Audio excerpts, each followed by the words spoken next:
Bonjour, Bonjour à bonjour à tous. tous. Euh, Bonjour. alors, on est nombreux à ce webinaire, en tout cas, il y a de nombreux inscrits. Je vous propose d'attendre encore quelques minutes ou même quelques secondes, attendre que tout le monde se connecte et on démarrera voilà, dans les 2 minutes qui arrivent.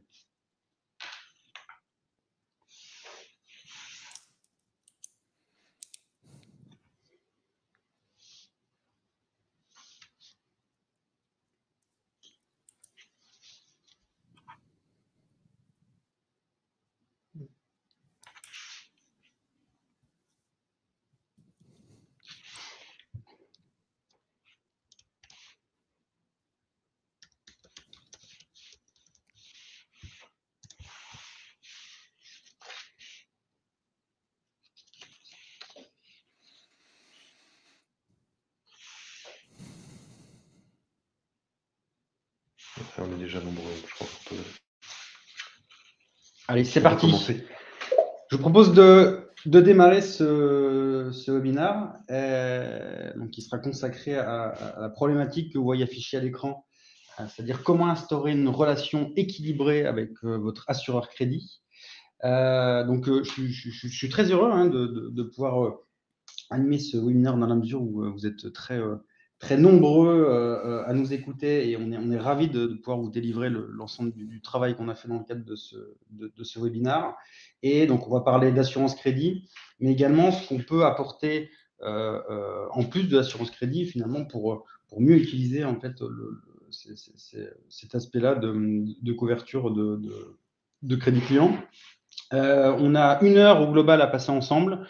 On va décomposer ça en 45 minutes de webinaire et un quart d'heure qui sera réservé à la réponse à vos questions en fin de ce webinaire.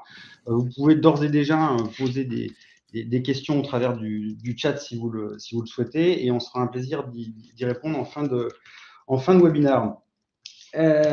Donc voilà, pour aborder cette problématique, je me suis entouré d'experts que j'ai nommé donc Gilles Lambert, qui est à ma gauche. Je vous précisais qu'on était dans la même salle, qui est directeur produit risque chez Altares. Bonjour Gilles.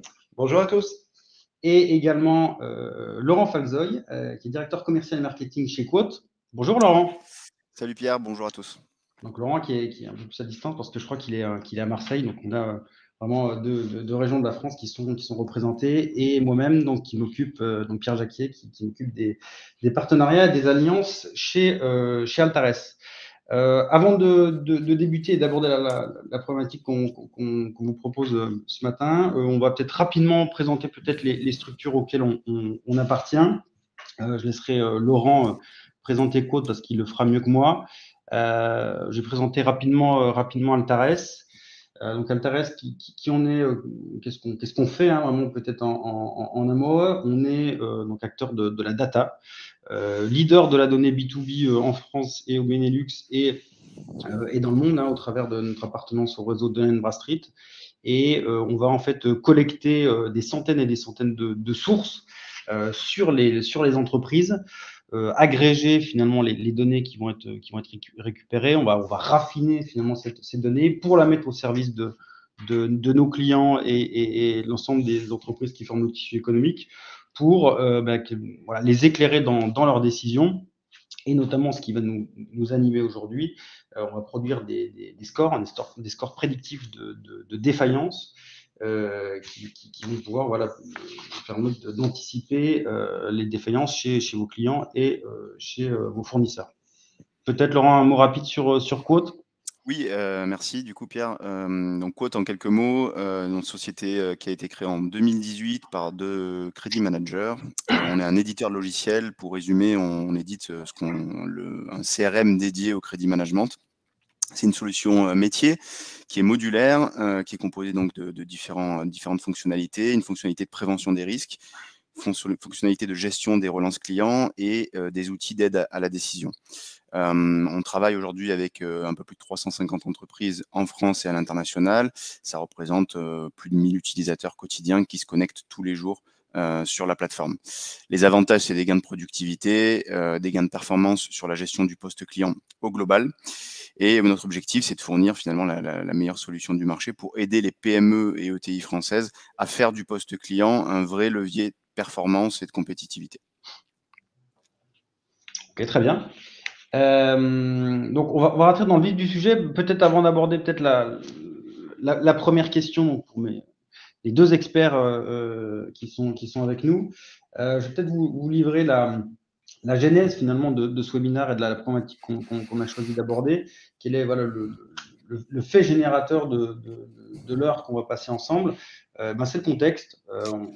On a trouvé pertinent en fait de parler de ce sujet-là parce que, bon, pour faire très rapidement l'histoire et le film, on est dans un contexte de crise depuis environ 2 ans. Crise sanitaire qui a donné lieu à une crise économique sur, en tout cas, certains pans de l'économie. On a un État français qui est un peu sorti de son rôle de régulateur habituel de l'économie, qui est un peu régalien, un peu libéral, on va dire, qui normalement laisse l'économie aller d'elle-même et l'a finalement protégé, même à quelques égards surprotégé en fait l'économie, notamment au travers des PGE. Ça, c'est un sujet qu'on suit de près chez Altares avec une étude de défaillance trimestrielle à laquelle je vous renvoie parce que c'est vraiment un document intéressant. Et alors, je me souviens des chiffres, on est à peu près sur 10 dernières années aux alentours de 60 000 défaillances par an environ. Là, il faut savoir qu'on est plutôt de l'ordre de 20 000, donc un niveau 3 fois inférieur. Et on pense que finalement la tendance va revenir à la hausse et à ce qu'on a pu connaître en fait les années précédentes. On est par ailleurs dans un moment où c'est la fin des dispositifs de soutien. Et on sait que finalement, ces crises sont quelque part de révélateurs de performance.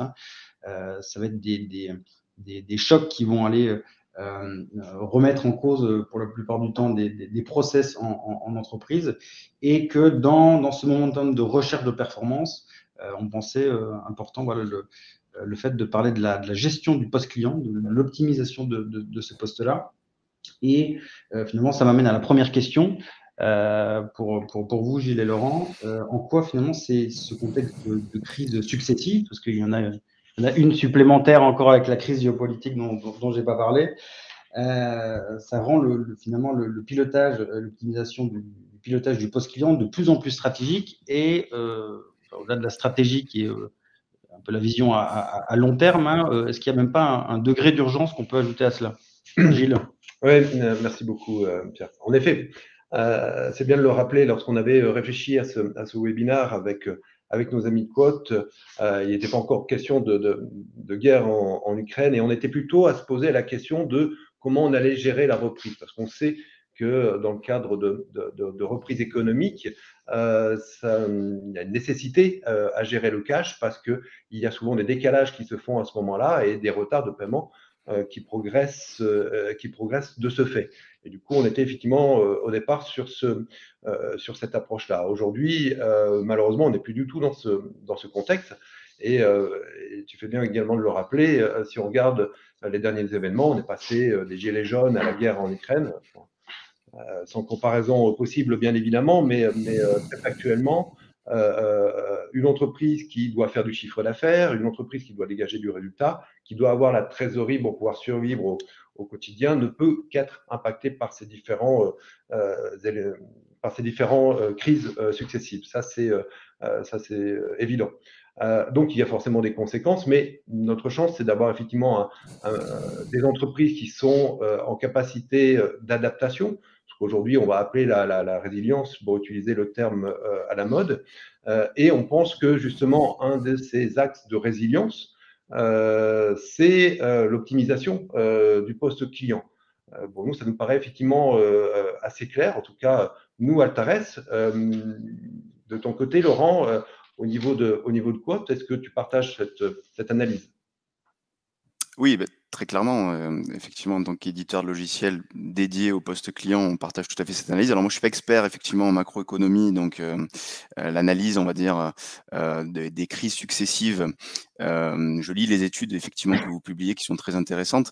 Par ailleurs, ce que je vois, c'est au travers des échanges qu'on a, nous, régulièrement au quotidien, avec des dirigeants, avec des directeurs financiers de PME, de TI françaises qui travaillent soit sur le territoire national, soit en Europe ou à l'international. Effectivement, ce début d'année et ces crises successives mettent le poste client et la gestion du poste client comme un axe d'optimisation qui est de plus en plus stratégique. On le voit dans les discussions que l'on mène tous les jours. Donc c'est un vrai levier de performance efficace. Et ce qu'on remarque aussi dans les échanges que l'on a, c'est que c'est un levier de performance qui a été souvent sous-utilisé par beaucoup d'entreprises, et notamment en France et en Europe. Voilà, on a l'habitude ici de prévenir les risques peut-être par du développement d'activités complémentaires. Donc on est plus sensible aussi à la partie curative finalement, côté cash collection, qu'à la partie prévention. Et donc l'idée finalement, c'est que les deux sont aussi importants l'un que l'autre, mais effectivement ces outils de prévention, et ce qu'il faut mettre en avant, c'est qu'ils n'étaient pas forcément accessibles ou aussi facilement accessibles à toutes les entreprises jusqu'à finalement assez récemment, parce que ça nécessitait des outils, une capacité à traiter de la donnée qui venait effectivement de différentes sources, et aussi des compétences en interne pour pouvoir faire parler ces données et prendre les bonnes décisions. Donc oui, effectivement, culturellement, c'est pas quelque chose qui était forcément très fort au sein des entreprises françaises, mais ça s'explique aussi parce que effectivement, c'était quelque chose qui était assez compliqué à mettre en place. Malgré tout, ce que l'on voit, c'est qu'aidé par le contexte, les choses changent petit à petit, et mettre en place une politique crédit qui à la fois avec des actions préventives et des actions curatives, c'est désormais à la portée de toutes les entreprises. Donc les directions se rendent compte qu'avec des investissements qui sont finalement pas si énormes, ils peuvent améliorer leur capacité à aller récupérer du cash là où ils se trouvent au final, et si on compare aux banques ou aux investissements externes, et surtout là où il est gratuit, c'est-à-dire chez leurs clients. Très bien, merci à vous deux pour ce propos introductif. Mais alors, ce qu'on évoque ici, est-ce que c'est valable pour l'ensemble des entreprises? Que j'ai un peu travaillé, regardé, me procurer quelques chiffres pendant la préparation de ce webinaire. Et je pense notamment, voilà, pour revenir sur la problématique initiale qu'on a proposée, aux entreprises qui ont fait le choix d'externaliser finalement la gestion de ce risque auprès d'assureurs crédit, parce qu'on parle quand même voilà, au total un peu plus de 650 milliards en fait de crédits entreprises au global en France, et un peu plus de 300 milliards en fait qui sont couverts par l'assurance crédit. Donc bon, c'est un peu moins de la moitié, mais ça représente quand même une forte part en fait des entreprises en France, en tout cas en termes de volume de créances. Donc, est-ce que pour ces clients-là, le degré d'urgence dont on parlait précédemment et d'importance, est-ce qu'il est le même? Ouais, c'est une très bonne question. Merci beaucoup, Pierre. Et globalement, et en particulier peut-être durant cette période de crise successive, est-ce que le fait de s'appuyer sur un assureur crédit nous permet de nous dédouaner complètement de toutes nos actions et de laisser au seul assureur crédit la gestion du poste client? Je suis moi persuadé que lui-même ne souhaite pas. Son action consistant à vous garantir les encours clients, il doit pouvoir s'appuyer sur des portefeuilles le plus propres possible, notamment sur la qualité des sirènes de vos portefeuilles, mais également sur de la fluidité en termes de gestion administrative, de facturation. C'est effectivement des points qui sont essentiels pour que la relation puisse être efficiente à ce moment-là. Alors, il est intéressant d'ailleurs de noter que la question de l'assurance crédit a fait l'objet d'un rapport d'information à l'Assemblée nationale du mois de février de cette année. Alors, je vais utiliser un peu mon expérience, et ce que j'ai pu vérifier à chaque moment, c'est que les métriques du poste client sont la résultante, la conséquence, bien sûr, des actions mises en œuvre par son gestionnaire en direct, mais pas seulement. C'est également tous les acteurs intervenant dans la chaîne lead to cash qui effectivement ont des conséquences sur finalement les résultats de la livraison, si elle se fait au bon endroit, vont pas générer de litige, jusqu'à effectivement à l'acte de lettrage pour la facture. Alors, c'est pour ça que pour nous, abandonner la gestion du poste client, c'est parce qu'il est assuré, c'est forcément une erreur. Et moi, j'ai vraiment l'impression que durant justement cette période de crise, et c'est un peu mon ressenti également, c'est encore plus vrai le fait effectivement d'être attentif à son poste client. Je ne sais pas, Laurent, de ton point de vue, si tu partages également cette analyse. Moi, je dirais effectivement que la confiance n'exclut pas le contrôle. C'est-à-dire qu'effectivement, je suis persuadé que l'efficacité de la relation d'une entreprise avec son assureur crédit passe par un contrôle et un pilotage en interne qui est fort, maîtrisé. Et c'est ce qui va permettre effectivement d'optimiser finalement la relation et la performance du contrat avec l'assureur crédit. Donc, confier la gestion de ses risques clients à un tiers et la sécurisation de ses encours à un assureur crédit, c'est un choix. Mais effectivement, comme tu l'as très justement dit, Gilles, pour moi, ça se traduit pas, ça doit pas se traduire par un abandon finalement total de pilotage en interne, bien au contraire. Ça serait une erreur. Donc sécuriser ses encours, faire en sorte qu'on ait une performance de la couverture offerte par l'assurance crédit, c'est des éléments qui doivent être pilotés en toutes circonstances et effectivement encore peut-être plus en période de crise. Donc je pense que tout le monde le sait, un contrat d'assurance crédit, ça représente un coût, pour le coup qui est non négligeable pour une entreprise, un coût qui est rentabilisé, hein, puisque effectivement, ça nous permet de couvrir les encours et d'être garantis sur un certain nombre d'encours qui peuvent être plus ou moins à risque. Malgré tout, effectivement, votre objectif, l'objectif des credit managers, l'objectif des directeurs financiers ou des directions générales, c'est de rentabiliser ce coût au maximum. C'est faire en sorte, effectivement, que votre contrat soit le mieux utilisé possible et couvre un maximum vos encours. Et donc ça, je suis effectivement persuadé que ça passe par un meilleur contrôle en interne. Je vais vous prendre quelques exemples. Est-ce que vous êtes capable de sortir finalement en quelques secondes la part de vos clients sur lesquels vous payez des frais de surveillance alors même que vous ne faites pas d'encours depuis plusieurs mois ou sur lesquels vous n'avez aucun retard par exemple? Idem avec la part de vos encours qui sont non couverts et qui sont à risque. Comment savez-vous s'il est préférable de dénommer une garantie non dénommée ou au contraire conserver la couverture et la compléter avec d'autres systèmes de sécurisation? Enfin, il y a plein de questions effectivement très pratico-pratiques que vous vous posez au quotidien et qui sont importantes de se poser et de maîtriser justement pour pouvoir rééquilibrer cette relation que vous avez avec votre assureur crédit. On parlera de ces cas particuliers et de ces cas pratiques plus en détail juste après. Voilà. En revanche, ce qu'il faut mettre en regard, c'est que le pilotage interne, bien qu'il soit nécessaire, comme je l'ai dit tout à l'heure dans ma première réponse, c'était jusqu'ici pas forcément évident pour toutes les entreprises. Accéder à des données qui sont hétérogènes, qui sont éclatées dans différents systèmes, ça veut dire avoir la capacité de les récupérer, de les compiler. Ce sont des activités qui sont chronophages. Et ensuite, compiler ces données, ça ne suffit pas. Il faut être capable de les faire parler, il faut être capable de les analyser. Et pour ça, il faut effectivement avoir des compétences en interne. Les assureurs crédits ont des compétences, eux, au sein de leur bureau, dans les régions, pour pouvoir effectivement faire ce travail. C'est important aussi que les entreprises aient aussi ces compétences en interne pour pouvoir justement faire ça. Et ça prenait beaucoup de temps, ça coûtait peut-être effectivement beaucoup d'argent jusqu'à présent.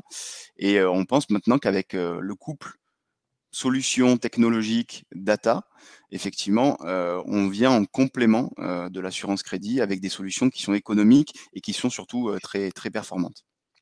Alors c'est intéressant ce que tu dis. Si j'essaie un peu moi ce que je retiens, c'est que déjà c'est pas en externalisant simplement un problème qu'on a en interne qu'on va simplement le régler. Là voilà, l'assurance crédit répond à un vrai besoin en fait de réassurance et surtout qui est de surcroît très important dans le contexte qu'on vient de citer, mais que voilà, quand on externalise quelque chose et qu'on n'a plus finalement la vision en interne, ça convient en fait de le piloter encore plus quand il n'est pas au sein de sa structure. Donc peut-être voilà pour les constats, je pense qu'on a fini sur le constat, mais si on veut rentrer un petit peu dans le détail, est-ce que c'est possible de savoir un peu comment ça marche? Peut-être rappeler ce qu'est même l'assurance crédit, moi qui ne suis pas spécialiste du sujet, voilà, en deux mots, et d'avoir des exemples concrets. on va rentrer effectivement là, dans notre webinaire, une partie qui est beaucoup plus opérationnelle. Donc, effectivement, l'assurance crédit est là, effectivement, pour répondre à un encours qui est demandé par une entreprise et d'y apporter effectivement un agrément. Donc, on a effectivement, je disais ce matin, une moyenne à peu près de 80% de taux de couverture, c'est-à-dire qu'effectivement, dans un portefeuille, dans la globalité de notre encours, globalement, 80% est assuré. Ce qui veut dire qu'il reste malgré tout 20%. Qu'est-ce qu'on fait effectivement avec ces 20%? Donc, on a un client qui nous demande et qui nous propose de travailler à hauteur de 200 000 euros.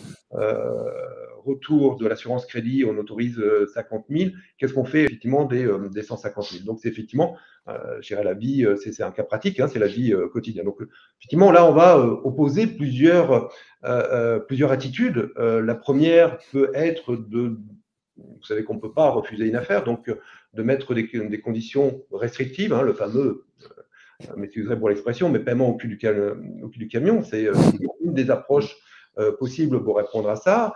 L'autre solution, c'est de dire, bon, finalement, allez, on va prendre le risque et puis point barre.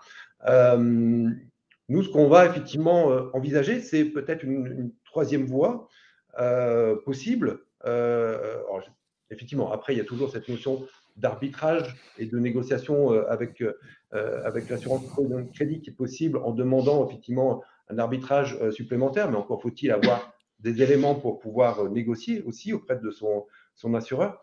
Et c'est là où effectivement, ce que nous pensons, c'est que effectivement, on peut, à côté de l'encours autorisé, l'agrément, déterminer une limite d'encours additionnelle, ponctuelle, par exemple, qui se base à ce moment-là effectivement sur des données externes et qui sont du coup pilotées par des outils opérationnels comme celui que Laurent représente, Quote. Donc c'est effectivement une approche qui est possible. C'est là où, en fait, la combinaison entre la technologie et la data, tel que on a réussi effectivement à le structurer avec Quote et Altares, apporte les éléments nécessaires à la fois dans la captation d'informations, mais aussi dans la capacité de piloter cet encours additionnel qui a été finalement décidé. En tout cas, c'est la perception et l'offre additionnelle qu'on pensait effectivement mettre en avant dans ce cas particulier. Laurent, on est en phase, je pense, là-dessus. Oui, clairement, on vous a mis un écran alors qui représente pas effectivement tout ce qu'il est possible de faire. C'est juste une illustration de ce que vous pouvez avoir sous les yeux sur Quote. Alors, l'idée, c'est effectivement l'objectif et le sujet du webinaire, c'est comment instaurer une relation équilibrée. Donc, effectivement, c'est d'avoir toutes les données en main pour pouvoir prendre les meilleures décisions finalement le plus rapidement possible. Effectivement, par rapport à ce que tu disais, Gilles, la décision, ça va être peut-être de compléter la garantie de l'assureur avec un autre système de sécurisation ou de l'auto-assurance, par exemple, ou ça va être de demander un complément de garantie à son assureur, mais en ayant toutes les cartes en main pour effectivement être quasi certain, en tout cas, être sûr de son choix et en tout cas argumenter sa demande avec des éléments factuels et des éléments d'études et d'analyse. Ce qui est important de rappeler, c'est le rôle des crédit managers qui sont un peu dans un rôle d'équilibriste, comme tu l'as très justement dit. L'objectif, c'est effectivement de favoriser le business, de ne pas freiner finalement le développement commercial, tout en faisant en sorte de diminuer les risques d'impayés, les retards de paiement. Donc en faisant, pour résumer vraiment très très brièvement, leur rôle est beaucoup plus riche que ça, mais en faisant en sorte que chaque commande finalement se transforme en trésorerie le plus rapidement possible. Et donc c'est finalement ce rôle d'équilibriste entre la partie je développe le business d'un côté et je m'assure que du cash rentre en trésorerie de l'autre côté.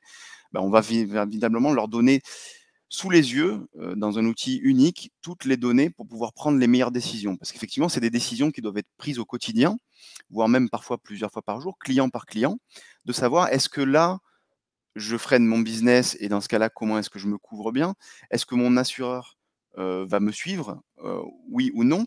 Si oui, comment est-ce que effectivement j'argumente et comment je muscle un petit peu ma demande avec des données, avec des éléments que j'ai sous les yeux. Donc typiquement l'activité que je fais sur ce client, les scores de payeur, son profil payeur, des études de solvabilité, des études sur son bilan, sur ses comptes de résultats, savoir s'il y a des procédures collectives, etc. Enfin, il y a tout un tas d'informations. Suivre également les garanties délivrées par mon assureur et l'historique de ces garanties. Avec toutes ces données, le Credit Manager va pouvoir décider de la stratégie qu'il va mettre en place. Est-ce que je demande un complément de garantie à mon assureur? Est-ce que je garde la garantie que j'ai et je la complète avec de l'auto-assurance? Est-ce que je mets en place des conditions contractuelles particulières? Donc le but effectivement du couple data solution technologique, c'est de permettre en complément de l'assurance crédit, de pouvoir effectivement avoir toutes les données pour choisir la bonne et la meilleure décision et faire en sorte effectivement d'équilibrer la relation en ayant finalement des données pour appuyer les demandes qui sont faites soit à votre courtier, soit directement auprès de l'assureur. Ok. Donc moi, si je résume un peu à ma manière, ce que je comprends, c'est que voilà, c'est important d'avoir maximum d'informations, une sorte de vision 360 degrés dans un outil qui va centraliser en fait un certain nombre de data et qui va même pouvoir déclencher après des traitements. Hein. Et finalement, il y a 3 scénarios, quoi. C'est soit si j'ai bien compris, hein, soit je demande une couverture supplémentaire, soit je m'auto-assure, donc ça veut dire que je prends le risque moi-même, soit je prends pas le deal parce que finalement, je veux pas y aller, auquel cas je ferai le développement commercial. C'est ça si je synthétise. Ok, donc moi j'avais une autre question parce que j'ai vu un certain nombre de clients qui avaient recours à, et on a un petit peu parlé déjà, Laurent, recours au non dénommé. Donc, dans le cas où finalement on va pas nommer l'entreprise qui va être couverte, est-ce que ce qu'on vient de dire, c'est valable pour les encours pour le non dénommé? Et voilà, est-ce qu'il y a vraiment un intérêt à demander un encours complémentaire pour les non dénommés? La réponse c'est oui et non. En effet, ce mode de fonctionnement de non dénommé va apporter du confort pour les limites de crédit, pour la gestion au quotidien. Mais nous pensons que même pour cette population des non dénommés, elle doit être effectivement pilotée, notamment toujours afin de ne pas déresponsabiliser de la gestion du poste client. Mais plus opérationnellement parlant, imaginons qu'un client soit actuellement couvert en non dénommé et qu'il nous demande un dépassement ponctuel de son encours, et donc au-delà de la partie non dénommée. Donc, à nouveau, effectivement, quel peut être notre positionnement par rapport à ça?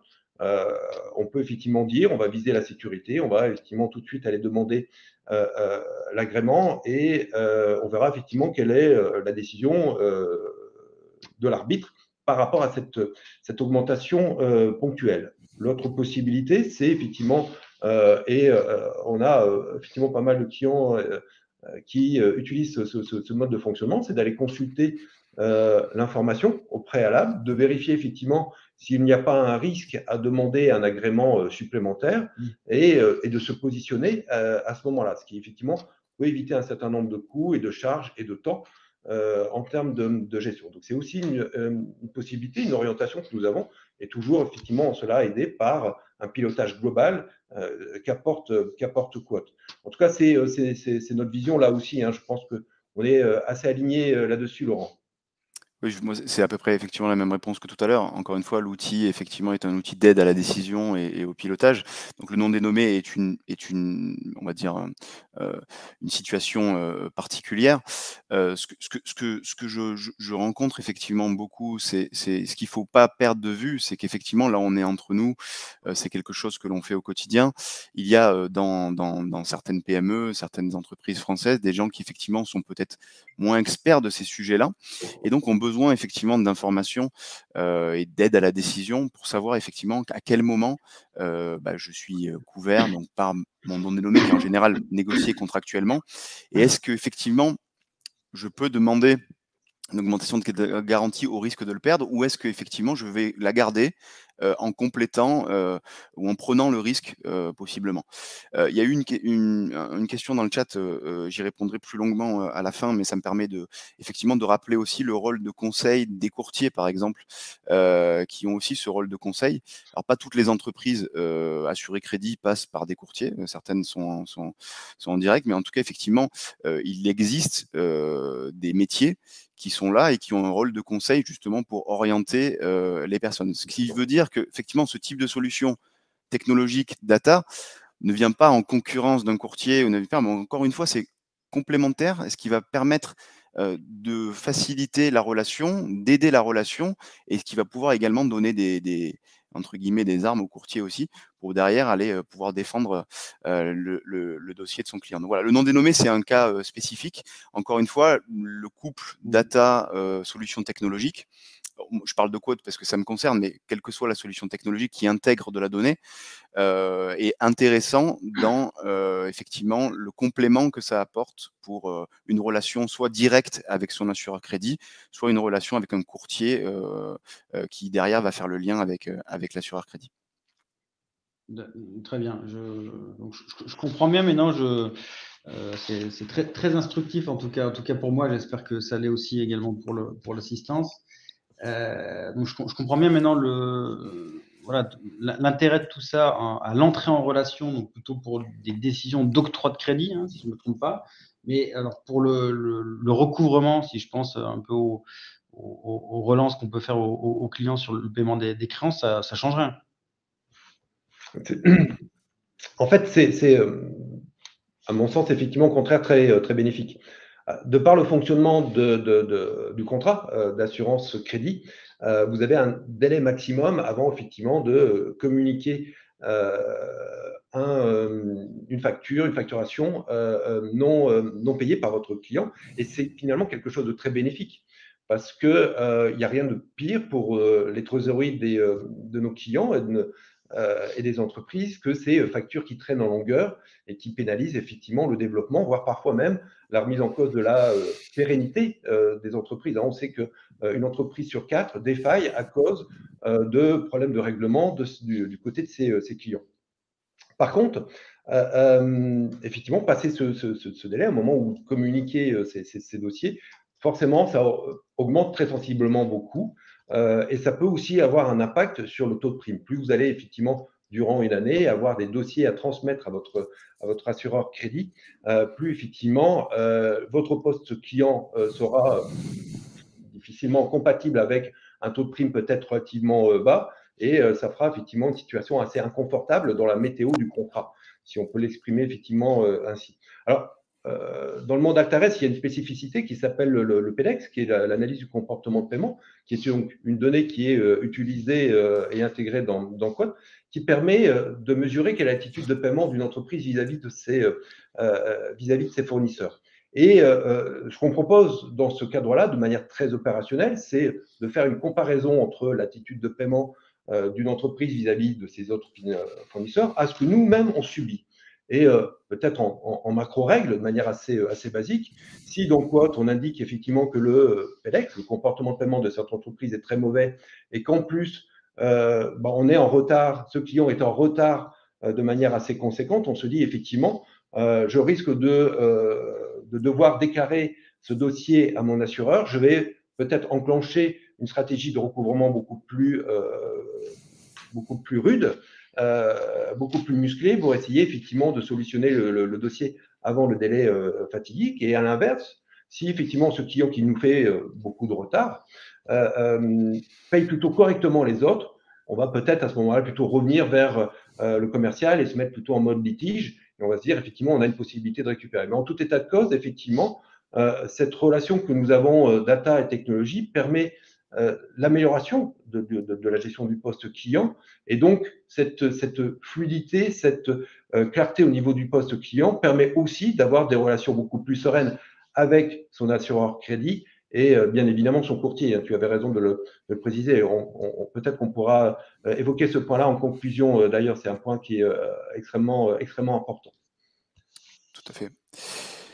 Effectivement, Laurent, juste non ouais, ça se traduit quelque part chez bah, toi? oui, tout à fait. Moi, on en a parlé tout à l'heure, effectivement, en introduction. La solution, quand on dit CRM du crédit management, effectivement, c'est modulaire. Donc, on a la partie prévention des risques, aider à la prise de décision, surveiller effectivement le portefeuille de clients, l'évolution du comportement de ces clients, permettre au travers de filtres enrichis, finalement, effectivement, d'isoler des populations de risque et de pouvoir effectivement prendre les meilleures décisions en prévention avec assurance crédit, en relation avec son courtier, etc., ce qu'on vient de dire.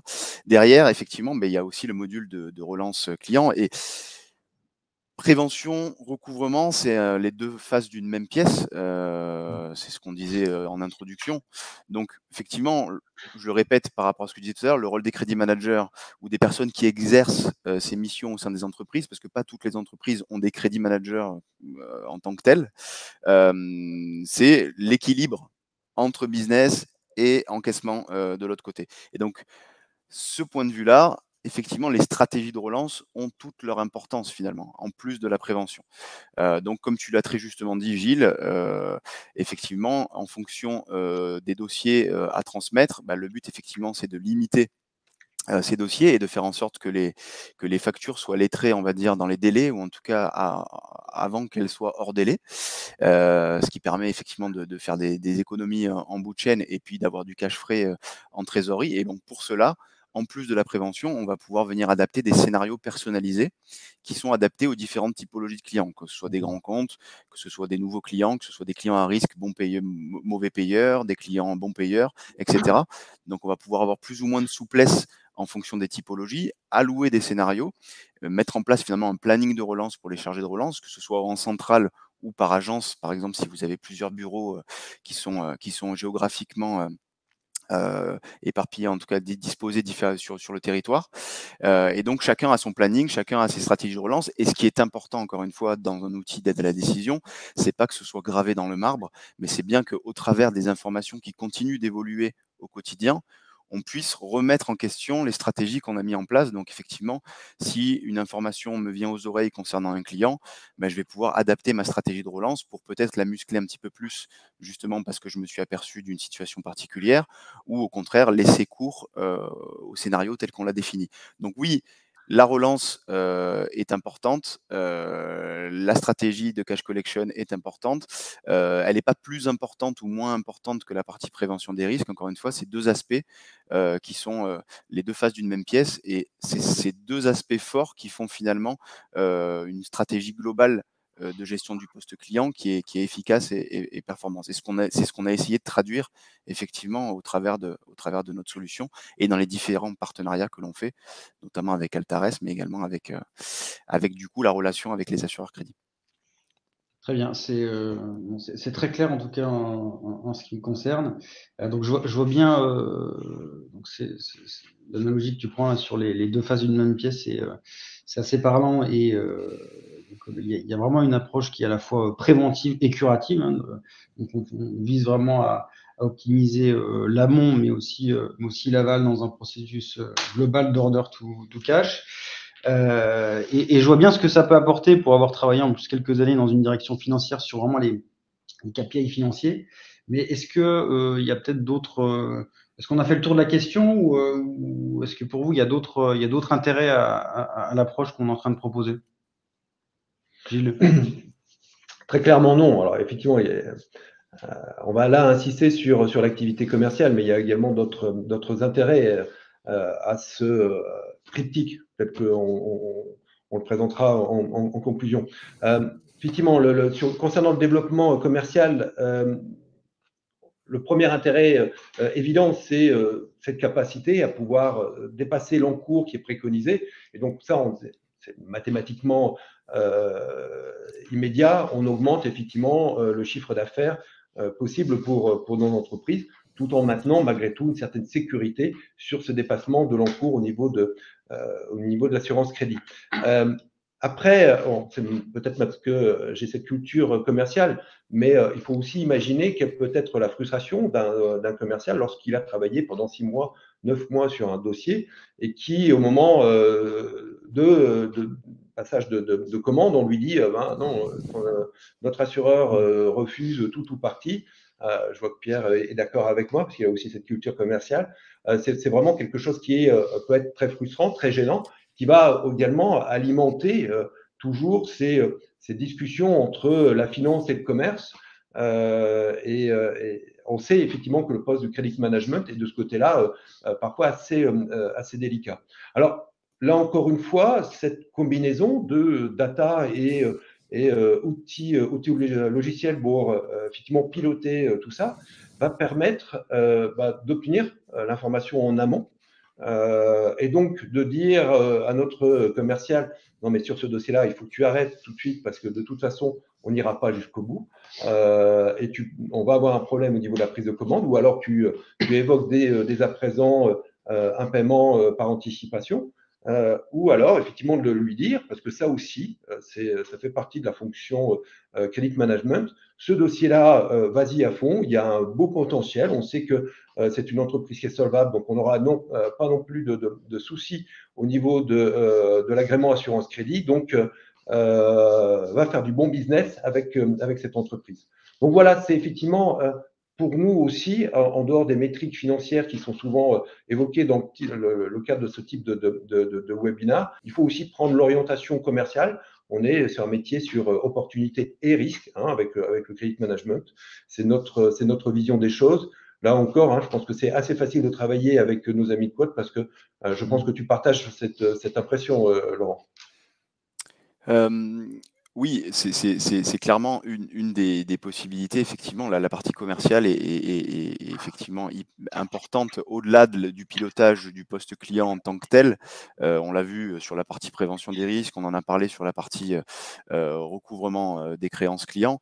Donc ça, c'est l'amélioration finalement des KPI et des indicateurs propres au poste client. Au-delà de ça, effectivement, il y a des impacts qui touchent l'ensemble de l'organisation, et notamment donc la relation par rapport au sujet avec l'assureur crédit, le fait d'augmenter finalement la couverture des encours, soit par son contrat d'assurance crédit, soit on l'a vu en complément avec d'autres systèmes de sécurisation ou de l'auto-assurance. Le but, c'est pas de couvrir tous ces risques. Effectivement, il faut laisser des risques, mais c'est de les piloter en tout cas. C'est de savoir ce qui est couvert, savoir ce qui ne l'est pas ou ce qui est couvert en auto-assurance, et donc finalement de prendre les risques en le pilotant et en étant en tout cas mesuré ou en ayant conscience. Ça, c'est hyper important. Et effectivement, du coup, la partie commerciale va être impactée parce qu'on va pouvoir du coup optimiser aussi le développement commercial. Si on a une bonne stratégie de couverture des encours, etc., ça ne va pas freiner le business. On dit que les crédit managers sont les plus commerciaux des financiers ou les plus financiers des commerciaux. Donc, c'est véritablement ça, finalement, dans leur rôle. Donc, ce qui compte, in fine, c'est le business, et c'est un business qui soit efficace. Quand je dis efficace, c'est-à-dire qui se transforme rapidement en trésorerie. Et donc, c'est ce qu'on appelle aussi la culture cash, c'est faire en sorte effectivement que dans toutes les strates et dans toutes les équipes d'une entreprise, on ait cette culture cash qui est une culture commerciale, si je le résume, excusez-moi, efficace, quoi. C'est-à-dire effectivement de ne pas faire en sorte effectivement de disposer des données, des éléments pour orienter les forces de vente et les aider à faire en sorte que l'énergie qui soit dépensée à chaque étape de la relation client, donc de la prospection finalement jusqu'au développement du portefeuille, voire jusqu'à la relation client post-commande, se transforme le plus rapidement possible en gain pour l'entreprise. Et donc ça, effectivement, c'est ce que l'on fait aussi, et c'est un des aspects, on va dire, externes qui est le plus évident et un des avantages les plus évidents à effectivement avoir un système de pilotage qui soit internalisé et qui soit effectivement qui repose en tout cas sur des données fiables et des données précises. Donc voilà. Très bien. Écoutez, merci à vous deux. Moi, j'ai vraiment trouvé ce webinaire très, très instructif. On arrive au terme, en tout cas, de ce qu'on avait prévu de vous présenter. Il est 11h45, on est pile dans le timing. Donc, je vais peut-être me revient la conclusion. Pendant que je conclue, vous pouvez continuer à poser des questions sur le chat. Je vois qu'il y en a déjà un certain nombre. Et peut-être en conclusion, j'aurais bien envie de reprendre une de tes citations, Laurent, sur la confiance n'exclut pas le contrôle. Et on pourrait même en rajouter une quand tu dis qu'il ne faut pas couvrir tous les risques, mais je dirais même qui trop embrasse mal étreint. Donc celle-là, je ne l'avais pas notée, mais je pense qu'elle est aussi bien donnée. Et que finalement, c'est plus vaste que ce que j'aurais cru, la réponse à la problématique qu'on a posée. Parce je retiens qu'on va pouvoir finalement optimiser deux aspects qui sont importants, hein, à la fois la gestion du post-client, avec une lecture assez financière du sujet, mais il y a vraiment aussi une dimension business, avec finalement comment on sert l'acquisition de nouveaux clients que je trouvais personnellement intéressants. Et finalement, alors oui, je pense qu'il y a la slide qui est à l'écran qui le démontre assez bien, où il y a une vraie complémentarité finalement entre trois leviers, hein, l'assurance crédit qui va vraiment permettre d'assurer des encours, hein, une solution logicielle qui est finalement le cockpit de pilotage de tout ça, qui va elle-même être nourrie de données, de scores prédictifs, donc de scores de défaillance que va notamment produire Altares. Donc voilà, donc c'est assez. On peut même étendre la problématique à d'autres types de sociétés, hein, qui fonctionnent uniquement, par exemple, en auto-assurance, hein, qui peut être potentiellement plus mature dans la démarche. Mais ça, je m'étais noté de lancer une invitation d'ailleurs sur le sujet. Il me semble qu'on va animer un événement le 22 septembre, si je ne me trompe pas, Gilles et Laurent. Du côté de Marseille. À Marseille, voilà. Marseille, avec nos amis de la FDCC. D'accord. Donc effectivement. Et c'est en présentiel. Et c'est en présentiel, c'est tout à fait en présentiel. Ça fait plaisir de Moi, pour ceux qui me connaissent, je suis plutôt originaire de Lille, donc je vais faire un Lille-Marseille, ça va me changer un petit peu. Ça se fait, même s'il ne fait pas aussi mauvais que ça sur Lille. Bon, ça, c'était pour la blague. On a quelques questions. Ouais, on a quelques questions.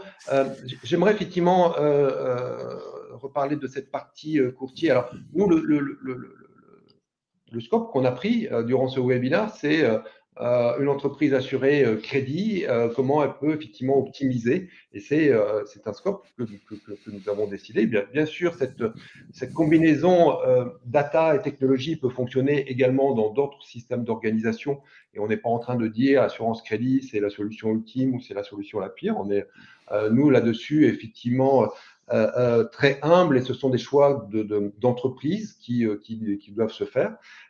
Et effectivement, ces choix d'entreprise, souvent, on voit bien l'intervention des courtiers, l'importance des courtiers. J'étais un groupe de travail international à la FDCC qui parlait justement de l'assurance crédit à l'international et qui évoquait cette importance du courtier dans la relation globale avec l'assurance crédit. Et nous, on croit effectivement que c'est un point important. Alors, Pierre, mais également d'autres personnes de nos équipes ont pour mission notamment effectivement d'être en relation avec les différents courtiers, parce qu'on pense qu'effectivement cette approche qu'on a essayé de vous présenter durant ce webinaire est une approche qui peut effectivement être également préconisée directement par les courtiers. Donc il est hors de question pour nous de dire on va venir en concurrence par rapport aux courtiers, proposer notre solution, parce que bon, j'ai cru comprendre que c'était un peu le sens de la question, donc je me suis permis effectivement d'y répondre très clairement. Non, le rôle du courtier est évidemment important,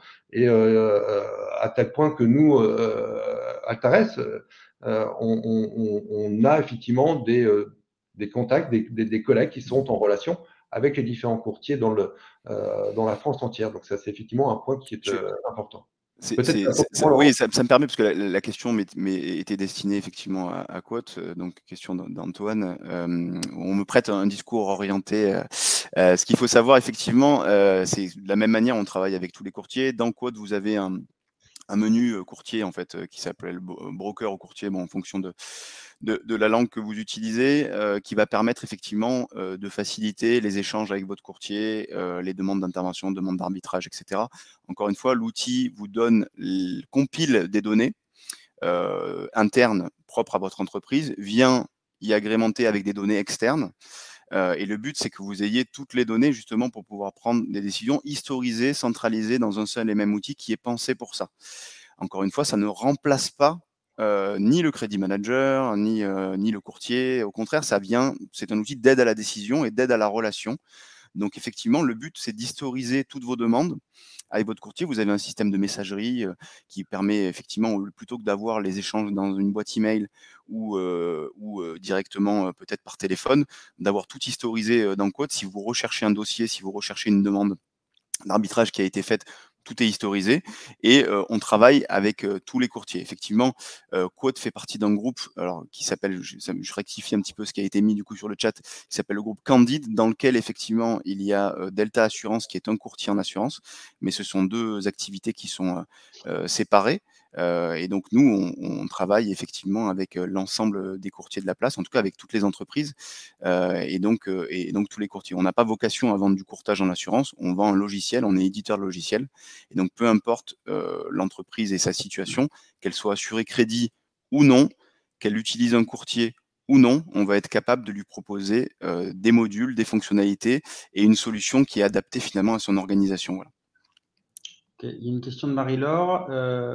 Sur la portion de risque. Sur la portion de risque non cédée, quelle est la couverture maximale que vous considérez comme acceptable? Non, je me permets. Alors, quand effectivement on préconise un encours additionnel, la décision reste effectivement chez le credit manager. Hein.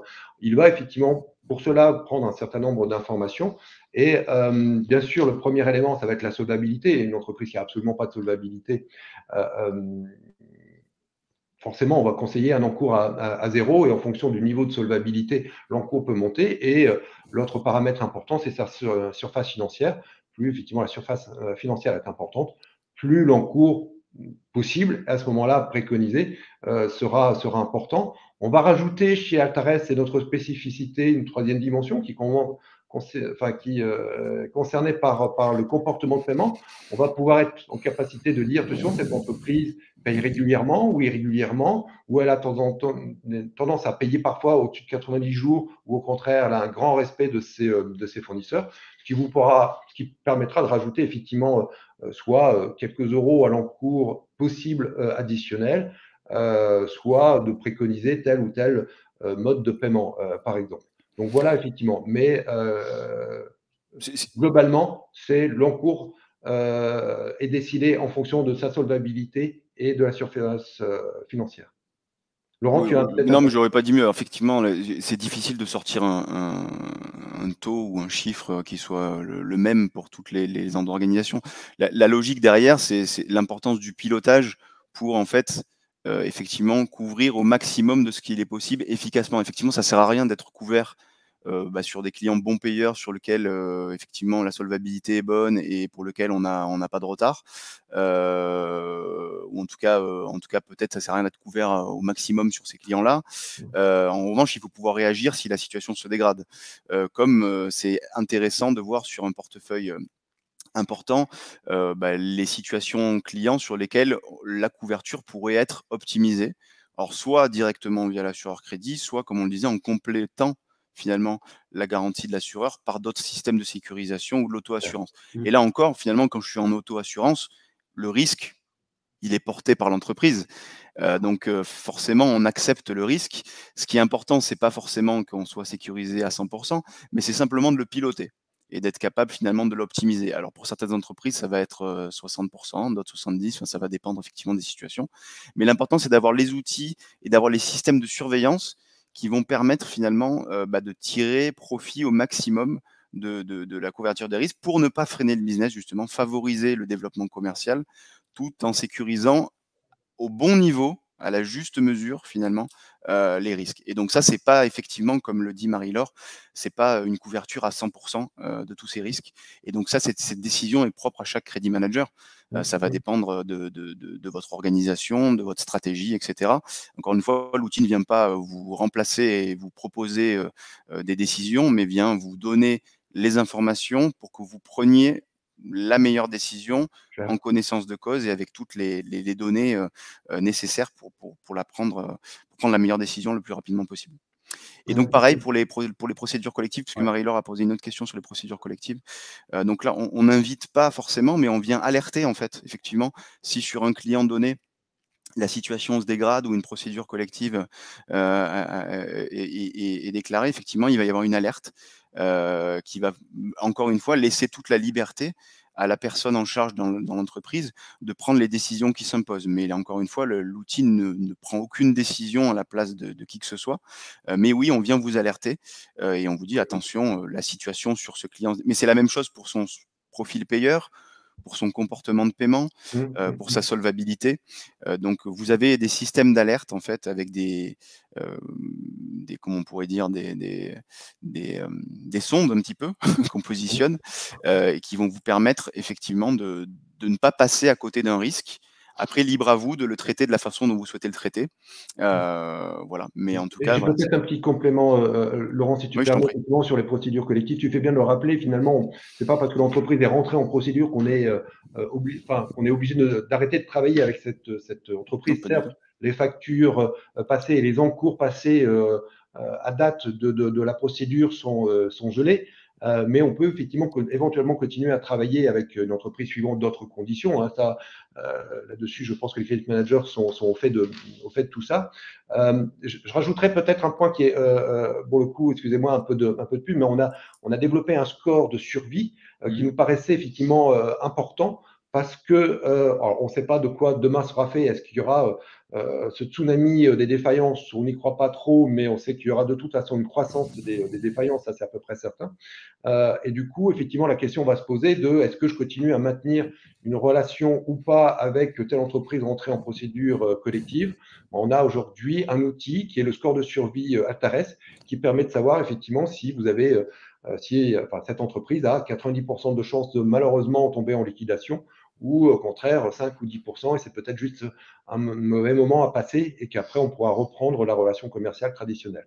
Donc voilà, juste effectivement sur ce point-là. J'avais vu aussi d'autres questions qui te concernaient. Comment alimenter la CRM? Donc là, c'est peut-être une Ouais. question de connecteur. Puis après, il y a une Et autre quel ERP base de données quoi tu es aujourd'hui c'est implanté, deux effectivement. questions similaires. Alors, on travaille avec tout le monde pour la bonne et simple raison que pour le moment, on a décidé, ça c'est une stratégie interne, de ne pas être intrusif et de ne pas rentrer dans les systèmes d'information de nos clients. Donc en fait, on n'a pas d'API rentrante. On a une API sortante, je vais y revenir. Donc ce que l'on fait, c'est qu'on travaille avec les éditeurs. Donc on travaille beaucoup avec des entreprises du DLR, par exemple, donc distribution, location, réparation de matériel. On travaille beaucoup avec aussi le secteur de l'intérim. On travaille beaucoup avec l'industrie, donc à chaque fois avec des systèmes, soit des ERP qui sont propres à ces secteurs d'activité, qui sont des plus petits acteurs, soit des acteurs effectivement qu'on connaît tous très très bien, qui sont les leaders en France ou à l'international. Si je devais en citer qu'un, je citerais SAP par exemple, pour les plus grosses structures. Donc à partir du moment où votre système a la capacité de sortir des données de manière automatique, une ou plusieurs fois par jour. En fait, les données sorties du système vont être déposées sur un serveur et Quad va venir récupérer les données autant de fois que nécessaire sur ce serveur. Bon, pas rentrer trop dans la technique, mais bon, c'est des échanges de protocoles SFTP, donc ça fonctionne très très bien. Ça évite d'être effectivement intrusif dans les systèmes d'information et d'avoir des passerelles avec tous les ERP de la place. Et évidemment, au plus on a de clients qui utilisent un ERP, au plus effectivement on rentre en relation avec ces ERP dans une logique de partenariat et de passerelle sur étagère. Donc les premiers clients et les premiers ERP, on se met en relation et on fait en sorte d'avoir une extraction automatique et puis Quad vient venir récupérer la donnée. Au plus on va avoir de clients, évidemment, au plus ça facilite nos échanges avec ces ERP-là et la mise en place de passerelles automatiques. Ce qui est important de préciser, c'est qu'on a une API également externe, donc une API retour, ce qu'on appelle. Donc là, qui est intéressante parce que toutes les données qui sont enrichies ou qui sont complétées dans Quote peuvent être poussées dans des systèmes externes. Et donc là, effectivement, ça peut être votre ERP, ça peut être votre logiciel de gestion comptable, ça peut être votre CRM pour les commerciaux, on en parlait tout à l'heure. Les commerciaux, je m'y connais un petit peu parce que j'en fais partie, aiment pas trop utiliser différents outils. Ils sont sur leur CRM et ils ont un outil qui leur est dédié. Et donc l'objectif, c'est de pouvoir effectivement leur remonter des scores, leur remonter des actions à mener, leur remonter un certain nombre d'informations clés pour leur action commerciale directement dans leur système. Donc cette API retour a cet avantage-là de pouvoir pousser les données. Et puis je terminerai juste pour vous clarifier les choses. On a besoin pour que Quote fonctionne de 3 typologies de données. 2 qui sont obligatoires et une qui est facultative. Les 2 obligatoires, c'est évidemment la liste de vos clients, avec un certain nombre de champs obligatoires, le code client, etc. Deuxième donnée obligatoire, c'est la liste de vos pièces comptables. Donc là, de la même manière, numéro de pièce, date d'émission, date d'échéance, date de lettrage, un certain nombre de données obligatoires. On va pouvoir venir ajouter aussi des axes analytiques, secteurs géographiques, commerciaux rattachés à chaque client, etc. Ce qui va vous permettre de piloter, agence par exemple, auquel est rattaché le client. Ça va permettre d'avoir un pilotage qui soit plus analytique dans Quote. Et le troisième type de données qui, lui, n'est pas obligatoire parce que vous pouvez le gérer directement dans la plateforme, c'est évidemment pour la partie relance, recouvrement, vos contacts payeurs. Donc, qui vous relancez, quelle adresse pour les courriers, quelle adresse mail pour les emails, quel numéro de téléphone pour les appels chez vos clients. Et donc, avec ces 3 typologies de données que l'on pousse, en général, on fait ça 2 fois par jour, fin de matinée et fin de journée, parce que les règlements sont en général passés le matin dans la plupart des entreprises. Donc pour travailler sur les données à jour l'après-midi, on fait 2 mises à jour par jour. Et donc voilà, ça fonctionne très bien. Je serais ravi de répondre plus en détail aux questions et effectivement, possiblement, si on a déjà travaillé avec les ERP avec lesquels vous travaillez, ça va très vite en général et ça peut se mettre en place très facilement. Mais je pense que Laurent, pour terminer là-dessus, je sais que tu as un slide qui répond précisément à la question, donc peut-être que tu peux l'envoyer. Oui, vous pouvez aller sur notre site internet aussi où on a une partie sur l'intégration, etc., qui explique assez bien comment on fonctionne. Et si vous voulez des documents complémentaires, je pourrais vous envoyer des notices techniques, effectivement, qui expliquent toutes les données et les différents systèmes qu'on utilise pour pouvoir pousser les données dans la plateforme. Ok. Est-ce qu'il y a une dernière question? On arrive au terme du webinaire. Je pense qu'on a même un peu dépassé. On a même un peu dépassé de 2 minutes. Bon, on a démarré 2 minutes en retard. On est pile à 1 heure. Est-ce qu'il y a une dernière question? Je pense qu'on va pouvoir. Je pense qu'on est bien. Conclure, ouais. Laurent est en train de. Ah, peut-être Isabelle.